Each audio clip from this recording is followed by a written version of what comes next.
Shalom, selamat malam Bapak Ibu Saudara yang terkasih. Kembali bersama-sama malam hari ini kita menaikkan pujian dan syukur kita.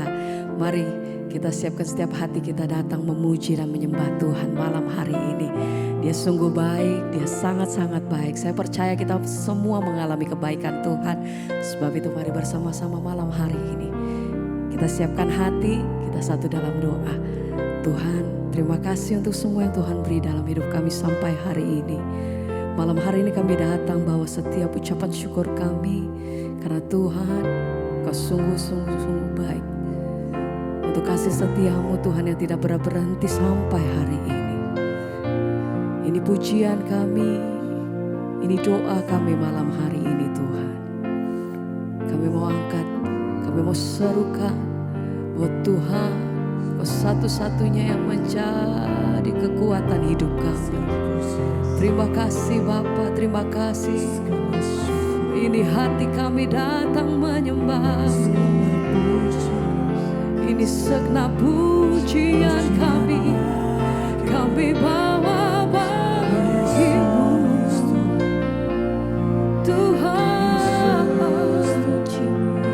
Sujudku terima kasih Bapa. Oh, ini doa kami Bapa. Terima kasih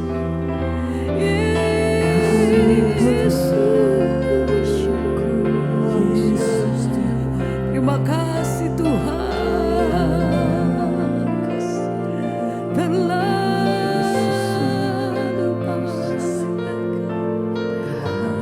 amin. Terima kasih Tuhan. Mari sembah Dia. Terpujilah Tuhan Yesus, ditinggikan di atas pujian. Dari dalam lubuk hatiku, ku sujud dan berterima kasih. Terpujilah Tuhan Yesus, ditinggikan di atas pujian. Oh, oh. Dari dalam lubuk hatiku, ku sujud dan berterima. Mari angkat hatimu sama-sama katakan.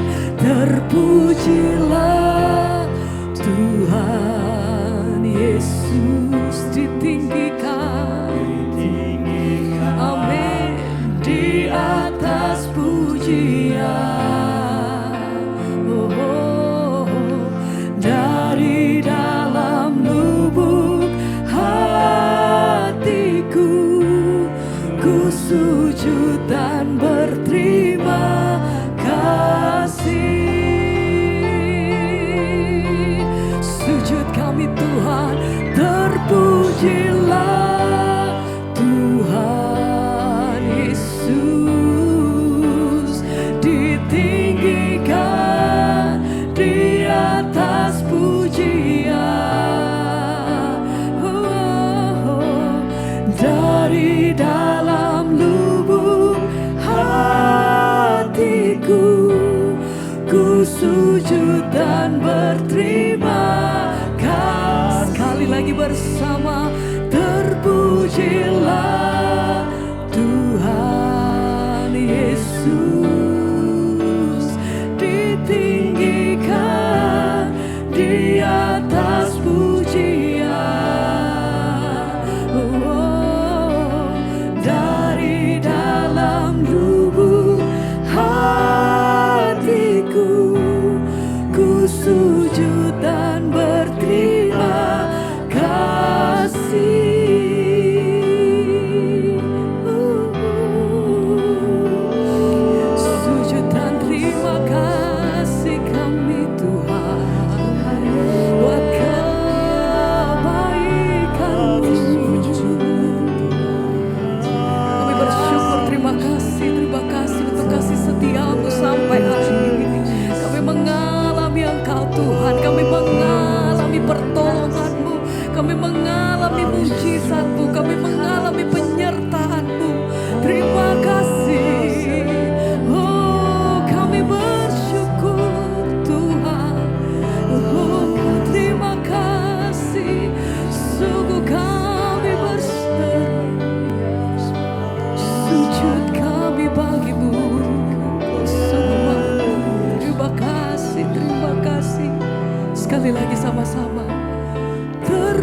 terpujilah Tuhan Yesus. Naikkan pujianmu sama-sama, katakan. Segenap hati kami nyatakan Tuhan.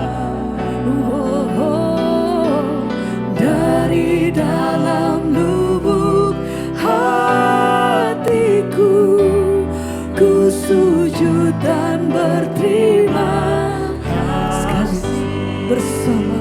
Terpujilah Tuhan Yesus, ditinggikan di atas pujian. Dari dalam lubuk hatiku, ku sujud dan berterima kasih. Sembah pujian syukur kami bagimu. Kami bersyukur Tuhan, malam hari ini kami bawa pujian kami hanya bagimu Yesus. Terima kasih Tuhan.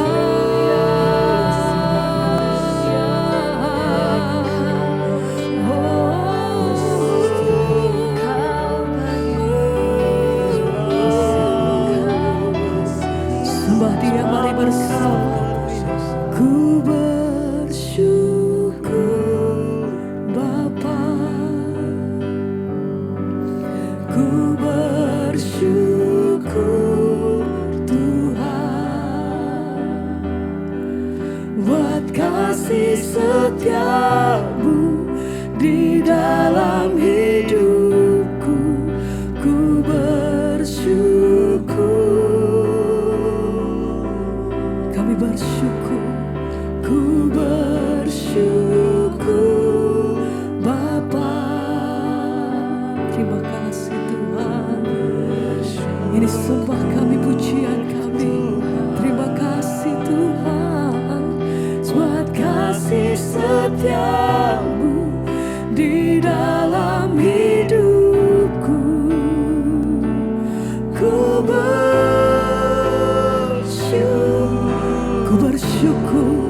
ku bersyukur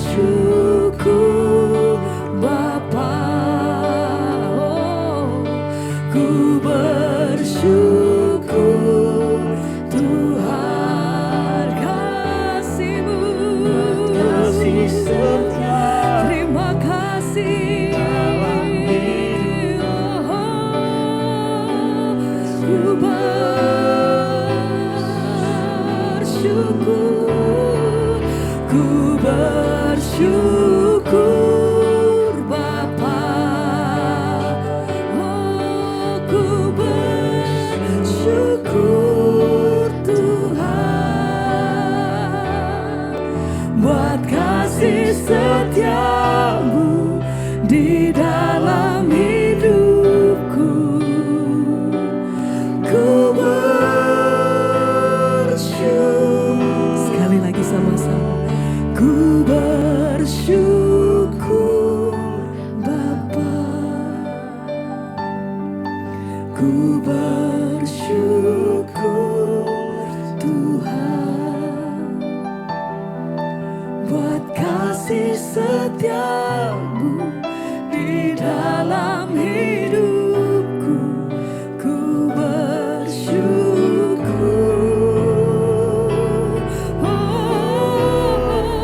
ku bersyukur Bapa, ku bersyukur Tuhan, buat kasih setiamu di dalam hidupku. Ku bersyukur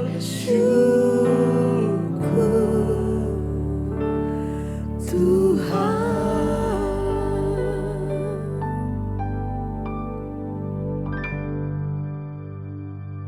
Terima kasih Bapa, biar pujian ini keluar dari mulut kami.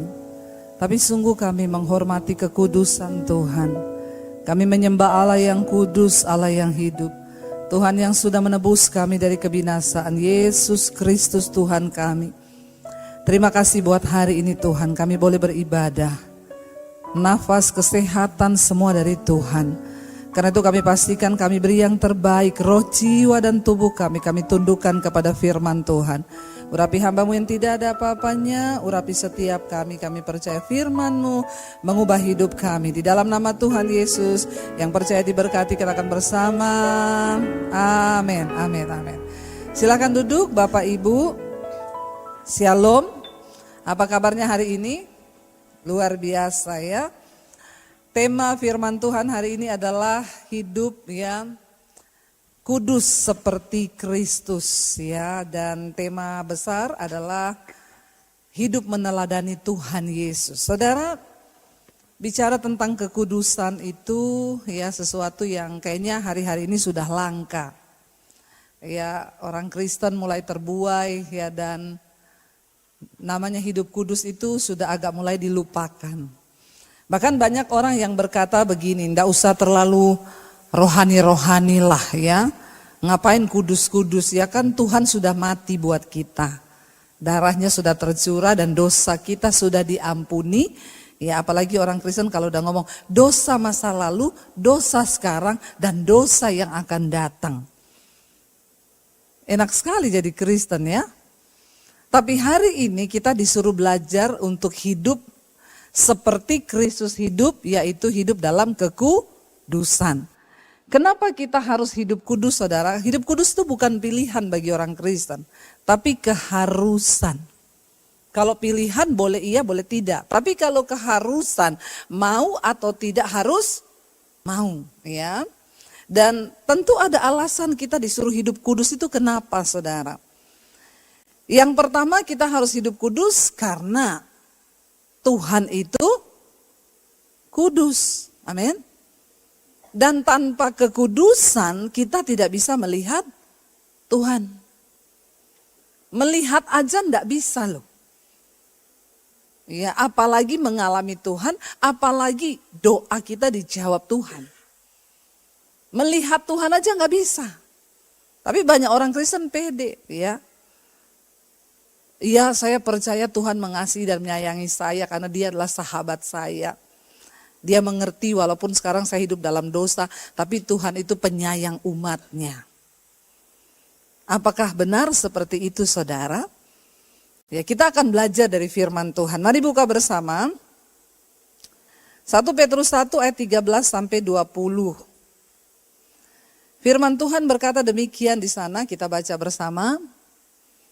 Saudara boleh baca di sini, kalaupun tidak ada sini, saudara boleh buka Alkitab saudara. 1, 2, 3. Sebab itu siapkanlah akal budimu, waspadalah, dan letakkanlah pengharapanmu seluruhnya atas kasih karunia yang dianugerahkan kepadamu pada waktu pernyataan Yesus Kristus. Yang berikutnya, hiduplah sebagai anak-anak yang taat dan jangan turuti hawa nafsu yang menguasai kamu pada waktu kebodohanmu. Tetapi hendaklah kamu menjadi kudus di dalam seluruh hidupmu, sama seperti apa? Kristus yang memanggil kamu, ya, Dia juga kudus, saudara. Ya, sebab ada tertulis apa? Kuduslah kamu sebab aku kudus. Sampai di situ dulu, ya. Kita melihat di sini kenapa kita harus hidup kudus? Ya, yang pertama karena Tuhan itu kudus. Dan Alkitab berkata, kuduslah kamu sebab aku kudus.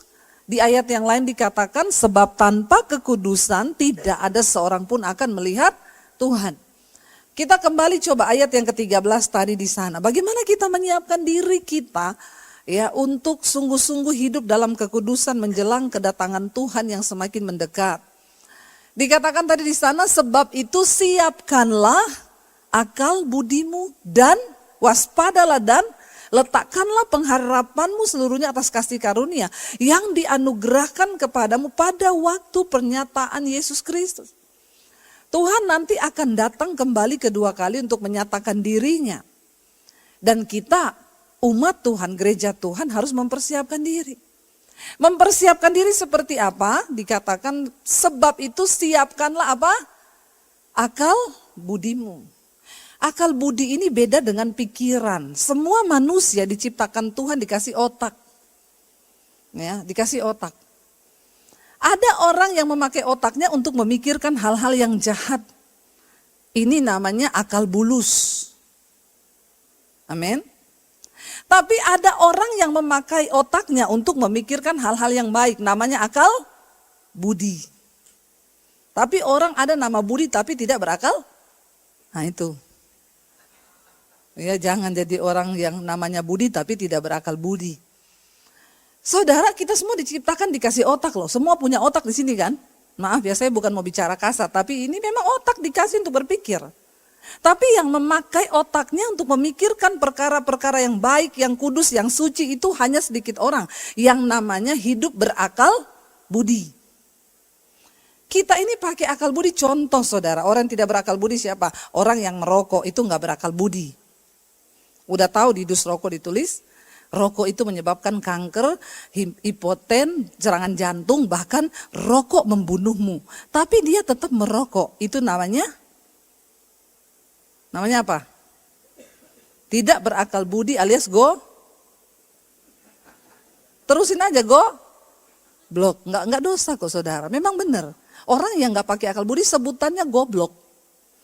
Itu bodoh karena kau tidak mengerti kehendak Tuhan. Siapa lagi orang yang tidak berakal budi? Wanita-wanita, anak-anak muda cari jodoh ya. Udah tahu laki-lakinya kelakuannya begitu, masih belum menikah, dugem, merokok, mabok, hidup dalam dosa. Kau pilih dia untuk menikah.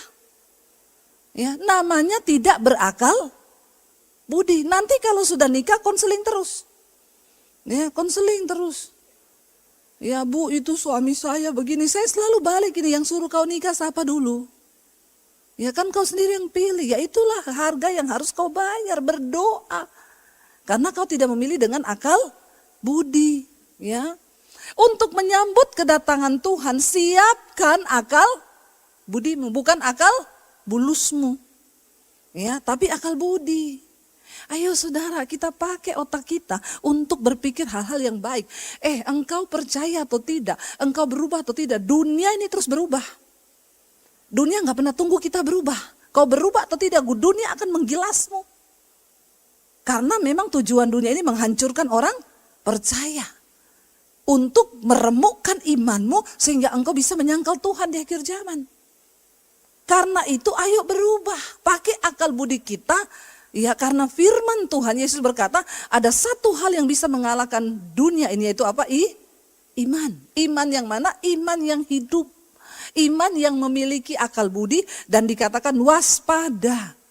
Lalu letakkanlah seluruh pengharapan kita menjelang Tuhan Yesus datang menyatakan dirinya. Lalu ayat yang berikutnya saudara dikatakan di sana, hiduplah sebagai anak-anak yang taat dan jangan turuti hawa nafsumu yang menguasai kamu pada waktu kebodohan. Ini yang saya sebut dengan perjumpaan pribadi dengan Tuhan. Semua kita harus punya pengalaman perjumpaan dengan Tuhan supaya hidup diubahkan. Ya, bagaimana Bu bisa tahu pengalaman pribadi dengan Tuhan? Saya pernah menyesali waktu saya terima Tuhan Yesus. Saya menyesalnya tuh gini, Tuhan, kenapa enggak dari dulu aku kenal Tuhan? Kenapa enggak dari dulu Tuhan? Karena sudah banyak waktu yang aku pakai untuk hidup dalam kebodohan. Melakukan dosa, melakukan hal-hal yang tidak berkenan pada Tuhan. Aku merasa rugi, Tuhan kenapa enggak dari dulu? Dulu aku bodoh. Sebagai orang percaya yang hidupnya dibaharui, hal-hal yang dulu merupakan keuntungan bagi kita sekarang kita anggap rugi. Karena pengenalan akan Kristus lebih mulia. Lalu ayat yang berikutnya, ayat 15 dikatakan di sana,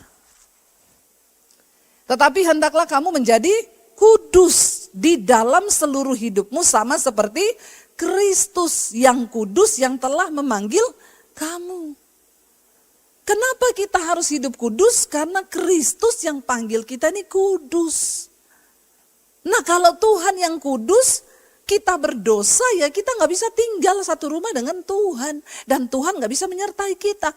Ketika bangsa Israel dibawa keluar oleh Musa dari Mesir ke tanah perjanjian, Musa bilang, Tuhan tolong sertai kami Tuhan bangsa ini. Tuhan bilang, aku kirim malaikat menyertai kamu. Karena kenapa? Aku tidak bisa berjalan di tengah-tengahmu. Karena kalau aku berjalan di tengah-tengahmu, lalu kamu itu keras kepala, tegar tengkuk, gak mau bertobat, aku bisa membunuhmu. Karena kekudusan Tuhan itu membinasakan orang yang berdosa. Tuhan sampai takut. Tuhan bilang jangan. Biar malaikatku aja yang berjalan dengan kamu. Aku jangan. Karena kalau aku berjalan bersamamu, kamu pasti mati di jalan. Karena aku kudus, tapi kamu tidak kudus. Kalau saudara terus hidup dalam dosa, ya kita beda server dengan Tuhan. Ya kalau nggak satu server nyambung nggak saudara? Nggak nyambung. Makanya Tuhan Yesus berkata ya, firman Tuhan bilang ya seringkali doa kita tidak didengar, tidak dijawab. Bukan karena telinganya Tuhan yang kurang tajam, bukan karena tangannya yang kurang panjang untuk menolong kita. Tapi dosamu itu yang menjadi penghambat. Berkat Tuhan tercurah. Karena nggak satu server, Tuhan kudus, kita berdosa. Tapi banyak orang Kristen bilang, nggak apa-apa, tapi kan Tuhan sayang aku dan dia sudah mati. Dosa awal kita bertobat, sebelum kita bertobat, itu kita hidup dalam dosa. Waktu kita terima Yesus, kita diselamatkan bukan karena perbuatan baik, tapi karena anugerah. Tapi setelah kita terima kasih karunia, kita tidak bisa lagi bermain-main dengan dosa. Ya. Kita tidak bisa, keselamatan kita semua nggak bisa dapat dengan kekuatan kita, tidak bisa. Saya selamat dengan dosa-dosa saya dulu tidak bisa. Saya butuh kasih karunia untuk menyelamatkan saya. Setelah saya diangkat dari dosa, saya diselamatkan. Kenapa saya harus balik lagi ke lumpur itu? Itu namanya engkau menginjak-injak kasih karunia Tuhan. Menginjak-injak darah pengorbanan Kristus dengan sengaja. Orang yang sudah bertobat mengenal Yesus harus hidup kudus saudara. Lalu ayat yang berikutnya dikatakan di sana saudara, ayat 16, sebab ada tertulis kuduslah kamu sebab aku kudus, ya, dan tanpa kekudusan kita tidak lihat Tuhan. Ayat 17 berkata, dan jika kamu menyebutnya Bapa, yaitu Dia yang tanpa memandang muka menghakimi semua orang menurut perbuatannya, maka hendaklah kamu hidup dalam ketaatan, dalam ketakutan selama kamu menumpang di dunia ini. Kita semua memanggil Tuhan Bapa. Yang tanpa memandang muka, Dia akan menghakimi kita nanti. Gak peduli mau saudara pendeta, mau bukan, mau pengerja, mau jemaat, mau STH, MTH, S1, S21, S23, kayak Samsung, gak peduli. Tuhan tidak memandang muka. Satu saat kita semua pribadi lepas pribadi akan berdiri di hadapan tahta pengadilan Kristus. Untuk apa? Memberikan pertanggungan jawab akan hidup kita di dunia ini. Karena itu kalau engkau tahu Tuhan akan datang sebagai hakim, maka hendaklah kita hidup dalam ketakutan selama kita menumpang di dunia. Takut akan Tuhan. Ya, aduh, saya jengkel sama suami saya. Tapi karena saya takut akan Tuhan, ampuni saya Tuhan, saya mau berdamai dengan suami saya. Itu artinya kita ini menuruti firman. Kita menundukkan ego kita, perasaan kita, emosi kita kepada firman Tuhan. Itu namanya kita hidup takut akan Tuhan. Ya. Sekarang ini tapi orang ngomong kekudusan, kalau yuk dugem yuk. Enggak saya enggak dugem, sok rohani lu, sok kudus lu. Ya itu jawabannya, orang hidup kudus dibilang sok rohani. Kau enggak rohani, enggak bisa masuk surga. Enggak ada orang berdosa di surga, enggak ada. Tuhan mengampuni dosa kita, bukan berarti saya khotbah sekarang saya tidak berdosa. Saya masih melakukan dosa yang tidak saya sengaja. Tapi saya tidak terikat lagi dengan dosa. Ini yang dimaksud Yesus menyediakan darahnya untuk dosa-dosa yang kita enggak sengaja. Saya masih bisa marah? Bisa. Karena saya masih manusia. Tapi saya nggak mau terikat dengan perselingkuhan, kenajisan, judi, rokok, amarah, kemabukan. Itu dosa-dosa keterikatan. Orang marah biasa. Tapi kalau tiap hari marah-marah itu sakit jiwa. Jiwamu sakit saudara, benar. Ya, bedakan antara dosa keterikatan dan dosa kejatuhan. Kalau dosa kejatuhan itu cepat-cepat tobat. Itu jatuh. Aduh, saya tadi marah, saya tadi tersinggung loh sama orang itu. Aduh, saya tadi jatuh dalam dosa, saya tersinggung. Ampuni saya Tuhan, kuduskan saya Tuhan. Oke. Tapi nggak ada orang selingkuh terus bilang, aduh saya jatuh selingkuh. Selingkuh itu nggak 1 hari ya, men. Emang ada orang ketemu, selingkuh yuk, ayo selingkuh. Nggak ada, itu dibangun. Pakai rasa, pakai ini itu ya jatuh. Kalau ada bapak-bapak yang bilang, aduh ampuni saya Tuhan, tadi saya jatuh ke panti pijat, saya tidur sama perempuan, saya ampuni saya Tuhan. Nah, ini juga perlu dipertanyakan, kenapa bisa pergi ke situ? Ya, hati-hati loh saudara. Jangan kau permainkan kasih karunia Tuhan. Biar orang mau bilang, itu Ibu Debbie pendeta hukum Taurat. Ya, enggak percaya kasih karunia. Justru saya sangat percaya kasih karunia. Saya sangat menghormati kasih karunia Tuhan. Makanya saya tidak mau main-main dengan kasih karunia Tuhan. Karena ini Alkitab yang ngomong. Satu saat Tuhan akan datang sebagai hakim untuk mengadili kita semua. Jadi nanti kalau tanya, kamu pernah selingkuh enggak? Enggak Tuhan, puter channel 5 malaikat. Ada rekaman kita semua, ada. Saudara pikir enggak ada? Alkitab berkata, mata Tuhan menjelajah ke seluruh bumi, melihat orang baik dan orang jahat, untuk merekam semua yang kita lakukan. Satu saat nanti Dia akan mengadili kita dan memberikan upah sesuai dengan perbuatanmu di dunia ini. Dan tidak ada CCTV tercanggih yang melebihi mata Tuhan. Menembus langit, loteng, dinding kamar, menembus handphonemu. Semua yang tidak terlihat istrimu, terlihat oleh mata Tuhan. Amin bapak-bapak. Ibu-ibu juga. Biar saya nggak disalahkan. Ya, ibu-ibu apa yang nggak terlihat oleh suamimu, terlihat oleh mata Tuhan. Anak-anak muda yang tidak dilihat orang tuamu, dilihat oleh mata Tuhan. Terus kita mau ngapa? Hiduplah dalam ketakutan selama kita menumpang di dunia ini. Lalu berarti kalau Tuhan datang sebagai hakim nanti akan ada kiamat. Yes, ya. Kiamat sudah di depan mata. Apapun prediksi manusia, ya boleh-boleh saja orang memprediksikan kiamat toh. Saya tapi selalu suka kembali kepada firman Tuhan, ya. Bukan kembali ke laptop, kembali ke firman Tuhan. Mari kita lihat bersama 2 Petrus. Apa yang Alkitab katakan tentang akhir zaman? Kiamat. 2 Petrus 3 ayat 10 sampai 13. 2 Petrus pasal yang ketiga ayat 10 sampai 13 saudara. Nah ini firman Tuhan yang bilang. Jadi kita boleh dengar mau dari sini ada prediksi, dari sana ada prediksi. Balik lagi ke firman. Baca 1, 2, 3. Tetapi hari Tuhan akan tiba seperti pencuri.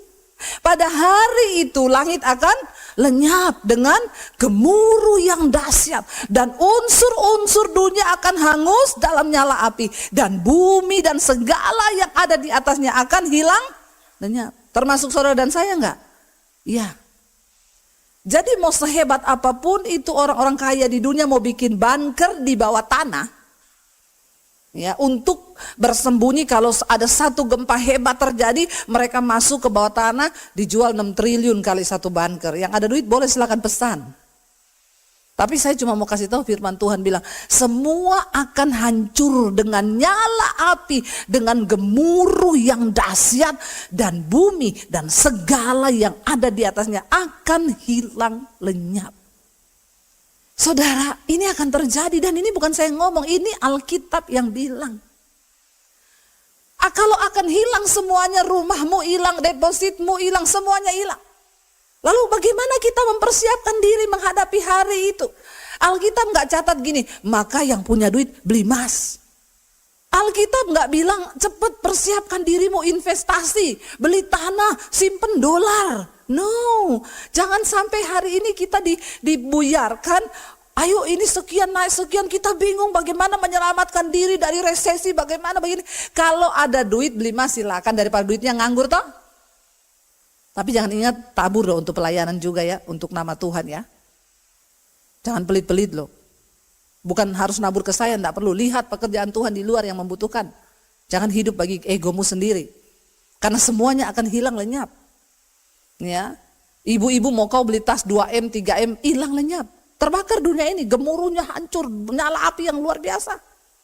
Jadi enggak usah beli yang mahal-mahal, yang miliar-miliar itu enggak usah, ya. Mending pakai uangmu untuk hal-hal yang berakal budi dan bijaksana.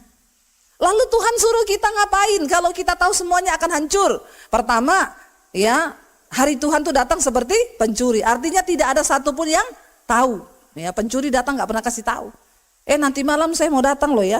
Nanti setelah ini pendeta ini mati nanti akan saya kiamat. Tidak ada. Alkitab tidak mencatat seperti itu. Alkitab berkata tidak ada satupun yang tahu karena dia datang seperti pencuri.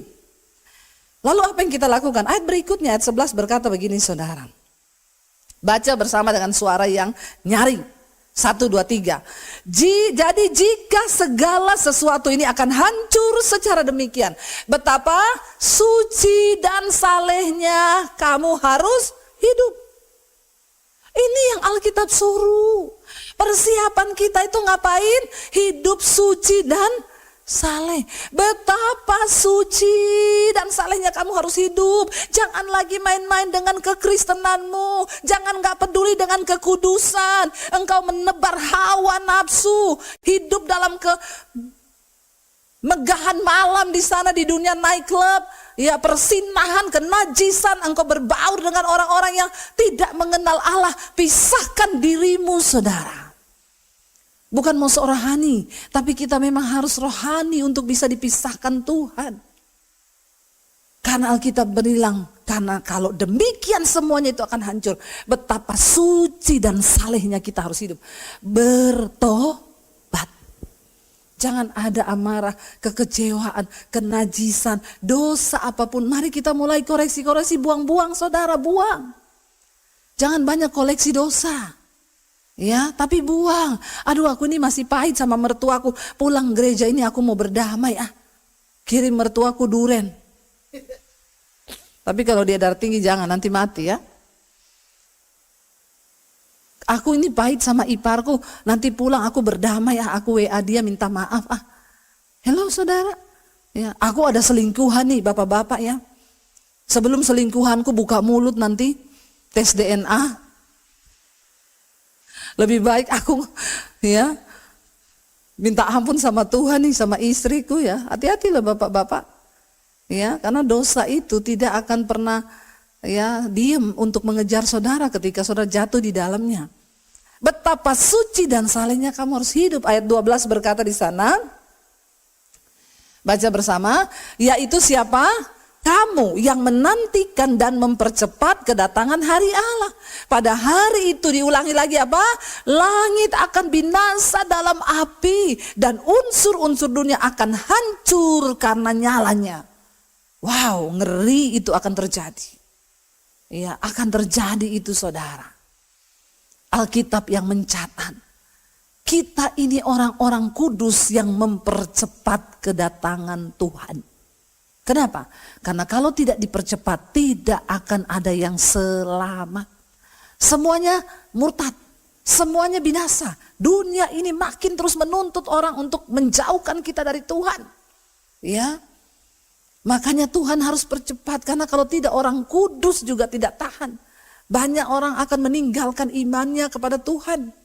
Ya, dan mulai ikut ya mencari sesuatu yang menurut dia dapat memuaskan hawa nafsunya. Ya, bagi kita saudara, ya udahlah kalau memang dunia ini mau hancur ya silakan. Makanya jangan terlalu terikat pada perkara-perkara dunia ini. Ya, ibu-ibu mulai bertobat, jangan terikat sama dunia ini terus. Ya, belanja terus, shopping terus. Ya, ingat mau terbakar semua ini. Amin. Ya, jadi siap-siaplah hidup kudus. Ya, daripada itu tas-tasmu jadi saksi di neraka. Ya, mending bertobat sekarang, bertobat. Benar saya bilang bertobat. Ya.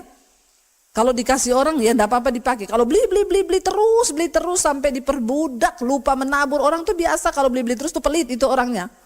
Pasti enggak pernah menabur itu. Ya, karena dia selalu buat dirinya sendiri. Ya, tapi saudara, dikatakan di situ, ayo kita ini menantikan kedatangan Tuhan, kita ini mempercepat kedatangan Tuhan itu. Karena kalau enggak dipercepat tidak akan ada yang selamat. Tapi ada janji Tuhan. Jangan cuma berhenti di situ hancur dan nyala api. Terus gimana kita ini nasibnya yang percaya pada Tuhan? Alkitab selalu memberi janji bagi kita yang percaya dan itu pasti akan digenapi. Ayat yang terakhir 13 baca bersama. Tetapi sesuai dengan janji Tuhan, kita menantikan langit yang baru dan bumi yang baru di mana terdapat kebenaran. Karena dunia yang sekarang yang kita kenal ini sudah kotor, udah bejat, udah banyak dosa. Tempat keadilan sudah tidak ada keadilan, kata firman Tuhan. Kita menantikan dunia yang baru, bumi yang baru dan langit yang baru. Di mana di sana hanya terdapat kebenaran. Tapi ada orang bilang begini sama saya, Bu, nanti berarti di surga itu kita ngapain aja ya? Udah gak ada dosa ya? Bete banget ya? Ini memang setan punya anak buah, saudara. Dia bilang, udah gak ada selingkuh, gak ada dugem, berarti aduh bete banget ya di surga ya. Saya bilang, kau pilih dari sekarang aja binasa. Ya, ada loh orang berpikiran begitu loh saudara, dia gak menantikan langit yang baru. Saya bilang, ya udah nanti kau hidup di neraka, banyak di sana bintang-bintang film. Ya nanti biar kau di sana rame ya. Jadi saudara, Tuhan menjanjikan bagi kita langit yang baru dan bumi yang baru, di mana di situ terdapat kebenaran. Makanya mari kita hidup dalam kekudusan seperti Kristus hidup. Jangan pernah tinggalkan Tuhan, jangan pernah karena masalah persoalan hidup kita menjadi kecewa. Kalau kita bicara tentang akhir zaman, rasanya semua masalah kita menjadi kecil, iya apa iya? Ya aduh rasanya debt collector besok mau datang ya. Kecil ya kalau dibandingkan dengan siapa tahu pas dia datang pas dunia ini lenyap. Tuhan tidak mendengar doa yang seperti itu ya. Makanya mulai beres-beresin, ada utang mulai dibayar. Ya jangan kau pikir nanti Tuhan lupa itu utang, selesaikan. Apa yang perlu kita beresin hari-hari ini. Selama masih dikasih waktu. Ya berita tentang akhir zaman tuh harus terus didengungkan hari-hari ini. Karena kedatangan Tuhan memang sudah sangat dekat. Tapi orang yang hidup dalam kekudusan, yang terus bertahan, ada langit yang baru, ada bumi yang baru, di sana terdapat kebenaran. Saya undang para imam musik maju ke depan. Kita mau datang sama Tuhan saudara, kita mau katakan di hadapan Tuhan, kudus, kuduslah, kuduslah Tuhan Allah semesta alam. Kita naikkan.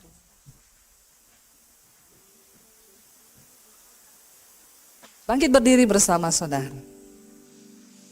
Katakan pujian ini. Kudus, kuduslah, kuduslah Tuhan, Allah semesta alam. Kudus, kuduslah, kuduslah Tuhan, surga bumi. Kita naikkan dari awal pujian ini. Ku datang Tuhan, ku datang Tuhan, dalam hadirat-Mu berhiaskan kekudusan, kekudusan. Seluruh surga sujud menyembah, sujud menyembah. Ku tersungkur dan berseru, dan berseru, kudus, kuduslah, kuduslah Tuhan, Allah semesta alam.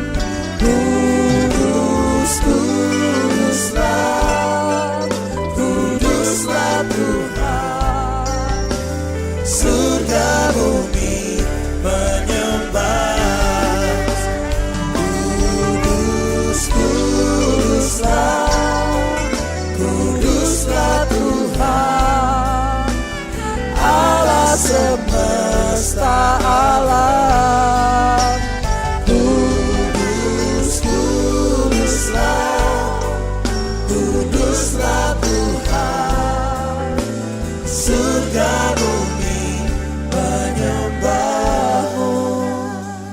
Mari tutup mata dalam hadirat Tuhan saudara. Datang dalam hadirat Tuhan berhiaskan kekudusan. Persiapkan akal budi kita hari-hari ini. Hidup di dalam kesucian dan kesalehan. Jika engkau tahu betapa semuanya akan hancur secara demikian, betapa suci dan salehnya kamu harus hidup. Hari ini kita mulai dari rumah tangga kita. Suami istri hidup dalam kebenaran, dalam damai sejahtera, bukan dalam kemarahan dan pertikaian. Kudus dalam seluruh hidup kita, supaya kita dan seisi rumah kita, anak-anak kita diselamatkan Tuhan. Biar kita terus berdoa, Tuhan jangan pisahkan kami ketika waktu itu datang. Ketika dunia ini hancur begitu luar biasa dalam nyala api. Kami mau Tuhan, kami dan seisi rumah kami boleh diselamatkan sampai pada kekekalan yang akan datang. Sampai kami boleh bersama-sama di langit yang baru dan bumi yang baru. Masih ada kesempatan saudara berdoa untuk anak-anakmu. Mereka yang belum mengenal kebenaran, bawa dalam Tuhan. Kalau hari ini ada dosa dalam hidup kita, ada kenajisan, ada amarah, ada kebencian, bilang Tuhan kami mau buang semua itu. Kami mau tinggalkan segala hal yang tidak berkenan itu. Agar kami layak di hadapan Tuhan. Agar kami dapat berkata di hadapan-Mu Tuhan. Terimalah kiranya berkat rahmat anugerah dari Allah Bapa, cinta kasih dari Tuhan Yesus Kristus, penyertaan Allah Roh Kudus yang akan terus menyertai hidup kita. Mulai dari hari ini bahkan sampai kali yang kedua.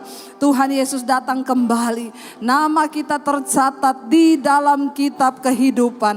Karena itu mari kita berkata di dalam nama Tuhan Yesus. Katakan bersama.